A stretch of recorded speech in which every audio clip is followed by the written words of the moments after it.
श्री सीतालक्ष्मणसमेत श्री रामचंद्र परब्रह्मणे नमः। भवांगस्य जानकीं परिणसद्बोधण्डदन्करे चक्रं चोट्भकरेण बाहुजुगडे शङ्खं शरं दक्षिणे विभ्राणं जलजातपत्रणेनं भद्राद्रिभोद्रस्यदं केयूरादिविभूषितं रघुपतिं सौमित्रयुक्तं भजे। श्री सीतालक्ष्मणसमेत श्री रामचंद्र परब्रह्मणे नमः। ఈ దసరా ఉత్సవాల సందర్భంగా ఆలయంలో అమ్మవారికి విశేష అలంకారాలు జరుగుతాయి. ముందుగా అమ్మవారికి అభిషేకం జరుగుతుంది ఉదయం పూట.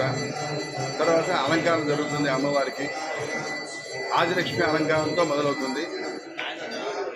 తర్వాత మధ్యాహ్నం పూట విశేషంగా లక్ష కుంకుమార్చన సామూహికంగా చాలామంది మహిళామణులు మాతృశ్రీ వచ్చి ఇక్కడ పూజలు జరుపుకుంటారు. ఇక్కడ ఈ చిత్తగూడ మండపంలో శ్రీమద్ రామాయణం పారాయణ జరుగుతుంది. 108 మంది తోటి ఇక్కడ శ్రీమద్ రామాయణ పారాయణ జరుగుతుంది. అలాగే ఇక్కడ హోమం కూడా ఈ సంక్షేప రామాయణ హోమం జరుగుతుంది.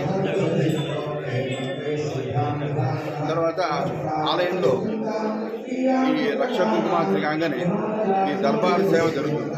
విశేష దర్బార్ సేవ. తర్వాత మంత్రపుష్పం ఉంటుంది.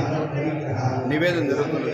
తర్వాత స్వామివారి త్రివేది సేవ జరుగుతుంది. ఈ 9 రోజులు కూడా త్రివేది ఉంటుంది. ఈ శ్రీమద్ రామాయణ పారాయణ సందర్భంగా చివరి రోజున దసరా రోజున స్వామివారికి నిత్యకళ్యాణం, తర్వాత మహాపట్టాభిషేకం జరుగుతుంది.